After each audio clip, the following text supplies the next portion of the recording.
Hello students, good morning all of you. हम अपनी last video में आयोनाइजेशन एंथैल्पी डिस्कस कर रहे थे ना कि भाई आयोनाइजेशन एंथैल्पी होती क्या है, सक्सेसिव आयोनाइजेशन एंथैल्पी क्या होती है, और जो आयोनाइजेशन एनर्जी है वो किन किन फैक्टर्स पे डिपेंड करती है। ठीक है, तो ये वीडियो देखने से पहले बेटा आप मेरी जो लास्ट वीडियो है वो जरूर देखिए, वरना उसके बिना ये जो होगा टॉपिक वो समझ में नहीं आएगा।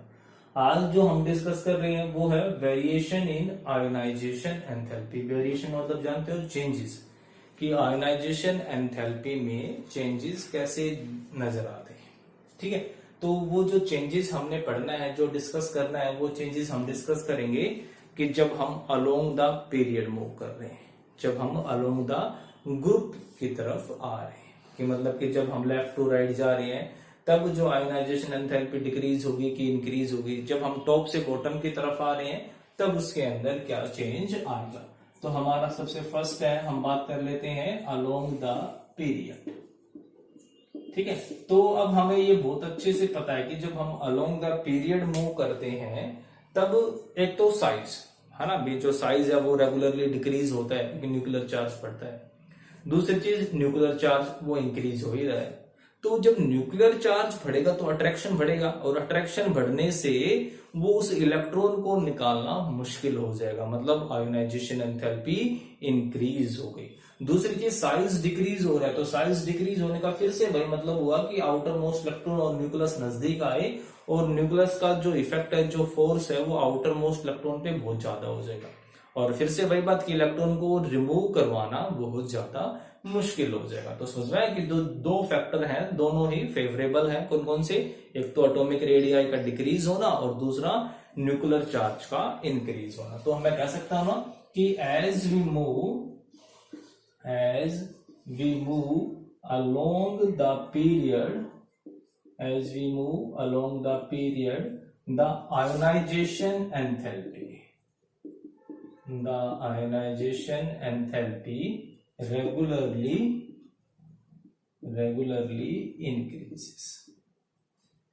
ठीक है, ड्यू टू, और उसका रीजन क्या होगा बेटा? Due to increasing nuclear charge and decreasing atomic radii,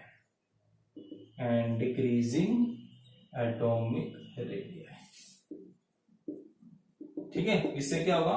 due to which attraction between outermost electron and nucleus increases, becomes very large, and hence ejection of electron becomes very difficult।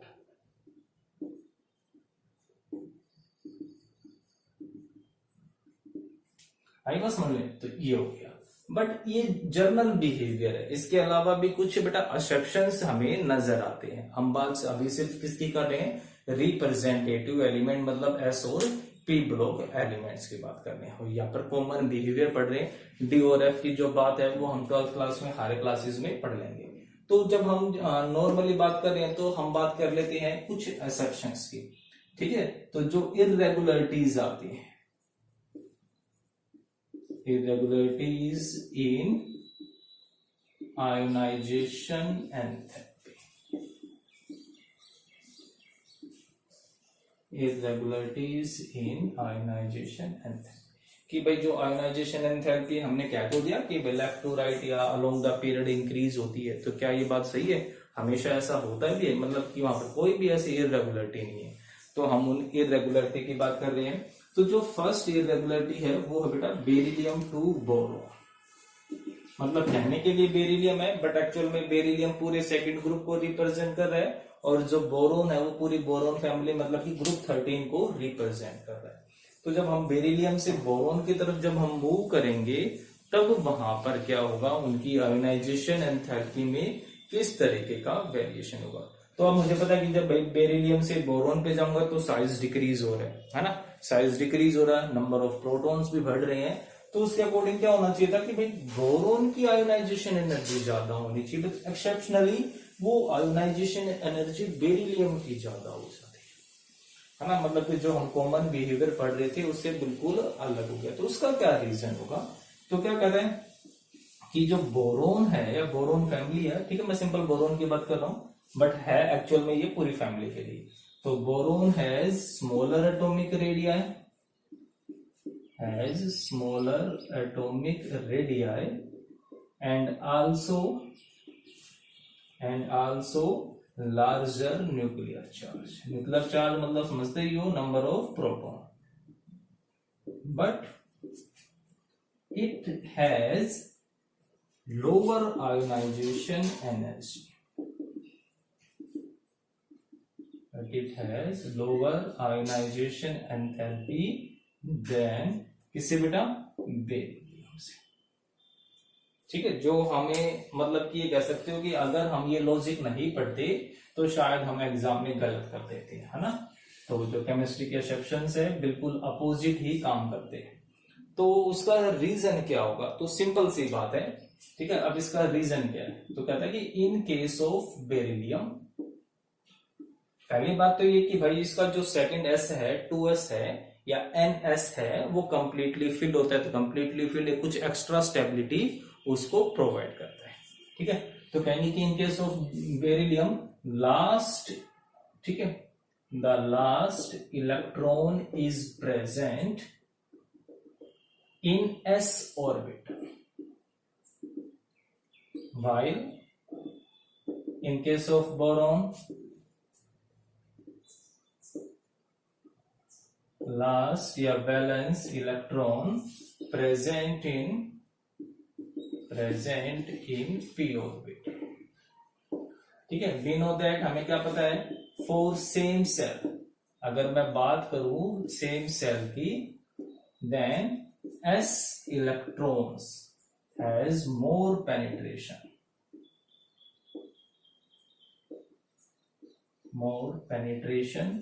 than p electron, है ना। ये हम अपने last video में देख चुके हैं कि जो s के इलेक्ट्रॉन्स होते हैं वो न्यूक्लियस के ज्यादा नजदीक होते हैं। इसके मतलब कि वो हाईली अट्रैक्ट होंगे। तो कहीं ना कहीं ये वाला फैक्टर काम करेगा। दूसरा लॉजिक कि जो बेरिलियम में है, जो s सबशेल है वो कंप्लीटली फिल है, ठीक है। तो मोर पेनिट्रेशन होगी, सो s electrons experience more attraction, ठीक है। दूसरा लॉजिक क्या हो सकता है बेटा कि जो शील्डिंग इफेक्ट है, ठीक है, या there is more shielding, there is more shielding for Np electron in boron as compared to Ns electron in beryllium। क्या कहता है दूसरा रीजन कि भाई जो इलेक्ट्रॉन जो बोरोन में होगा वो p में गया, मतलब कि उसमें इनर इलेक्ट्रॉन्स ज्यादा हो गए, तो वहां पर जो शील्डिंग होगी वो शील्डिंग ज्यादा होगी, जिसकी वजह से p के इलेक्ट्रॉन फिर से क्या होगा, वो न्यूक्लियर चार्ज को कम एक्सपीरियंस कर पाएंगे। जब न्यूक्लियर चार्ज कम एक्सपीरियंस होगा मतलब फोर्स ऑफ अट्रैक्शन कम हो गया, और फिर से भाई क्या हो जाएगा, आयोनाइजेशन एनर्जी डिक्रीज हो जाएगी। और तीसरा लॉजिक सिंपल सा कि इन केस ऑफ बेरिलियम, या second group ns orbital is fulfill which is more stable, है ना। तो स्टेबिलिटी भी कहीं ना कहीं मैटर करती है। तो बेटा ये जो तीन लॉजिक हैं, इन तीन लॉजिक की वजह से जो बेरिलियम की आयोनाइजेशन एनर्जी बोरोन से कहीं ज्यादा हो जाती है, ठीक है। तो भाई क्योंकि बेरिलियम से जब मैं बोरोन पे गया ना बेटा, तो एक्चुअल में सिर्फ एक ही प्रोटॉन बढ़ा है, साइज का भी ज्यादा डिफरेंस नहीं है, सिर्फ एक प्रोटॉन बढ़ा है। मतलब कि जो न्यूक्लियर चार्ज इंक्रीज हुआ, बट इतना इंक्रीज नहीं हुआ जितना कि शील्डिंग कांस्टेंट बढ़ गया, जितना कि पेनिट्रेशन पावर कम हो गई। तो ये यहाँ पर डोमिनेंट फैक्टर्स होंगे। तो जब भी दो या दो से ज्यादा इफेक्ट अपोजिट डायरेक्शन में काम करते हैं, तब हम हमेशा ये चेक करते हैं कि डोमिनेंट फैक्टर कौन सा है। तो जो डोमिनेंट होगा हमें उसी का इफेक्ट नजर आता है ना। जैसे कि हमारे पेरेंट्स कहते हैं कि पढ़ लो और हमारे फ्रेंड्स कहते हैं कि बाहर घूमने चलो, तो इन दोनों में से जो डोमिनेंट होगा कि हमारे पेरेंट्स हमारे लिए डोमिनेंट है या हमारे फ्रेंड्स हमारे लिए डोमिनेंट है, वही फैक्टर हमें दिखाई देगा। अगर हमारे लिए पेरेंट्स डोमिनेंट है तो हम बैठ के जरूर पढ़ेंगे, अगर फ्रेंड्स डोमिनेंट होंगे तो हम घर के बाहर मिलेंगे। तो कुछ ऐसा ही यहाँ पर होता है।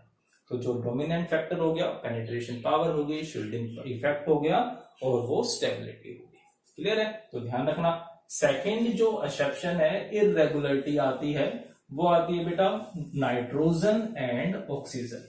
बट ये ध्यान रखना कि जब मैं बात करूंगा ना बेरिलियम और कार्बन की, तो कार्बन की ही ज्यादा होगी क्योंकि प्रोटॉन्स की जो संख्या है वो ज्यादा बढ़ गई है, 2 प्रोटॉन बढ़ चुके हैं, साइज का जो डिफरेंस है वो भी ज्यादा हो चुका। तो वहां पर डोमिनेंट कौन होंगे? Size and nuclear charge. तो जो सेकंड एक्सेप्शन है बेटा, वो सेकंड एक्सेप्शन है नाइट्रोजन एंड ऑक्सीजन। तो फिर से वही बात कि ऑक्सीजन का साइज छोटा होता है ना, ऑक्सीजन में न्यूक्लियर चार्ज ज्यादा है, but nitrogen is half fill stable. जब स्टेबल ही हो गया तो ये बेचारा अनस्टेबल क्यों होना चाहेगा, क्यों इलेक्ट्रॉन लॉस करेगा? इसलिए नाइट्रोजन इलेक्ट्रॉन लॉस ही नहीं करेगा और उसकी आयोनाइजेशन एनर्जी क्या हो जाएगी?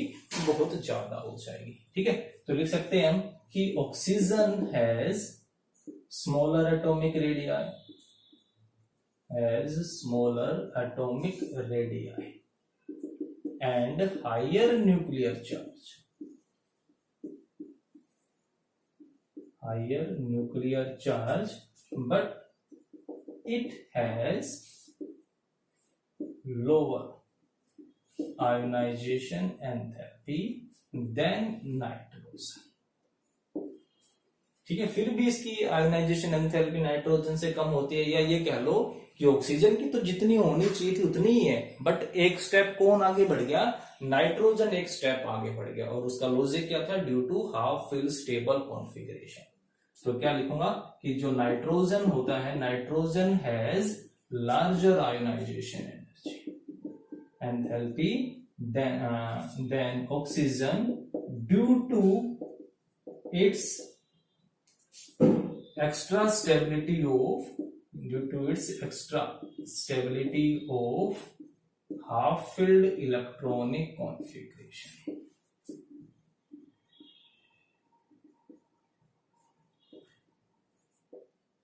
ठीक है, तो जो नाइट्रोजन की जो आयोनाइजेशन एनर्जी जो ज्यादा होगी वो उसका रीजन क्या था? एक्स्ट्रा स्टेबिलिटी, कि वो एक्स्ट्रा स्टेबल होता है। और एक्स्ट्रा स्टेबल क्यों हुआ? समझ में आ गया ना? Due to half filled electronic configuration. तो जो नाइट्रोजन का जो कॉन्फ़िगरेशन होता है 2p3 होता है, जबकि जो ऑक्सीजन का है वो 2p4। और ये हम सेकंड चैप्टर में डिस्कस कर चुके कि जो सिमेट्रिकल कॉन्फ़िगरेशन होता है वो ज्यादा स्टेबल होता है। ठीक है, और दूसरा यहाँ पर जो एक्सचेंज एनर्जी होगी वो भी ज्यादा होगी, तो इस वजह से नाइट्रोजन इज मोर स्टेबल। तो जब ये स्टेबल है, और हमने स्टार्टिंग से क्या पढ़ा कि कोई भी एटम रिएक्शन क्यों करता है, कोई भी एटम इलेक्ट्रॉन गेन या लॉस क्यों करता है? स्टेबल होने के लिए। तो जब वो ऑलरेडी स्टेबल है तो फिर वो इलेक्ट्रॉन गेन या लॉस क्यों करेगा? ठीक है, और जो लास्ट एक्सेप्शन आता है वो आता है हमारे पास नोबल गैसेस के लिए। अब हमने ये पढ़ा कि भाई नोबल गैसेस की वंडरवाल रेडियाई होती है जो कि लार्जेस्ट होती है, बट फिर भी जो उनका आयोनाइजेशन एनर्जी है वो सबसे ज्यादा होती है। ठीक है, तो उसके पीछे क्या लॉजिक होगा? तो जो थर्ड है वो है बेटा नोबल गैसेस। तो क्या हो जाएगा इसके अंदर कि जो नोबल गैसेस हैं, noble gases have largest ionisation enthalpy, और उसका reason due to its fulfil outermost cell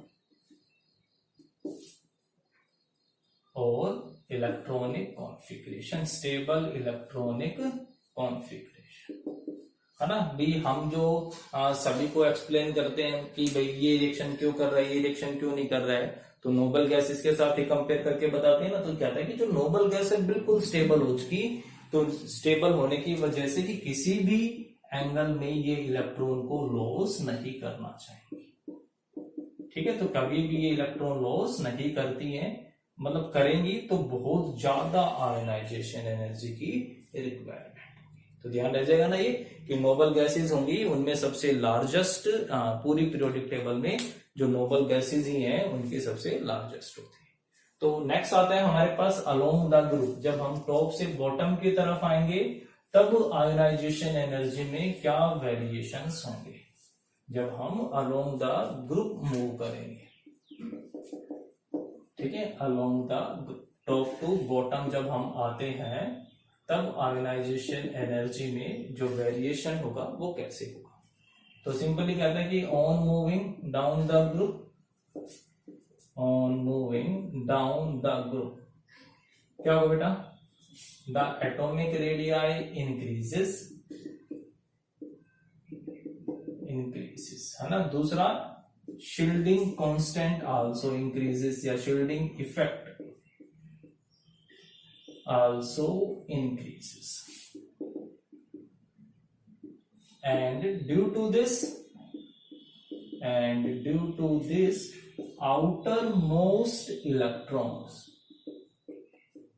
do not experience large nuclear charge, and hence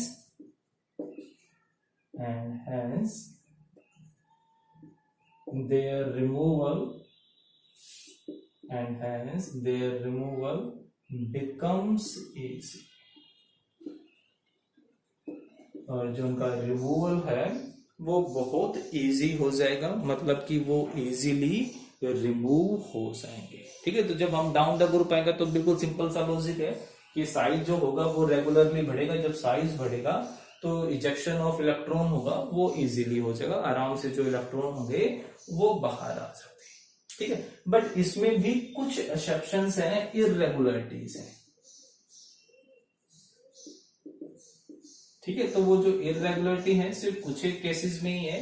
तो जो इररेगुलरिटी है, फर्स्ट इररेगुलरिटी आती है वो आती है हमारे थर्ड से फोर्थ पीरियड पे जब हम आते हैं। ठीक है, from third to fourth period. और वो भी किस केस में, हम जब बात कर लेते हैं पी ब्लॉक एलिमेंट्स। ठीक है, एस वाले केस में नहीं, पी ब्लॉक वाले केस में। जब हम थर्ड से फोर्थ पीरियड पे आए तो आपको पता होगा कि जब फोर्थ पीरियड पे जैसे हमने एंट्री की तो पी ब्लॉक में घुसने से पहले हमने डी ब्लॉक एलिमेंट को काउंटर किया, है ना, वो हमारे सामने आए।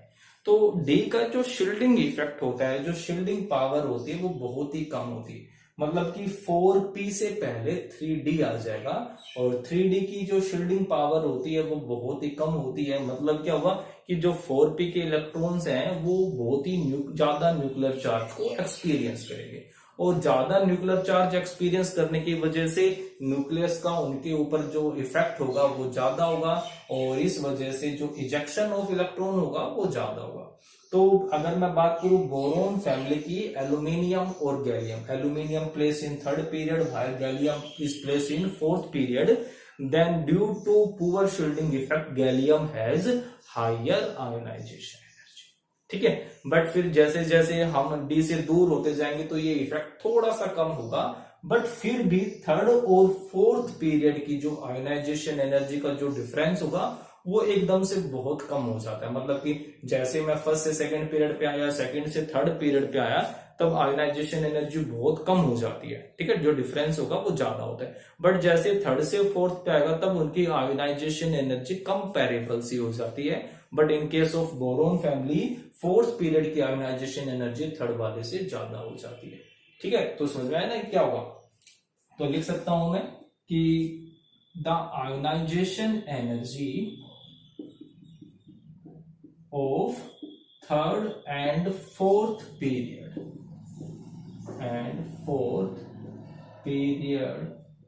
elements is comparable। कंपेरेबल का मतलब लगभग इक्वल सी ही होती है, और उसका रीजन क्या होगा, due to poor shielding effect,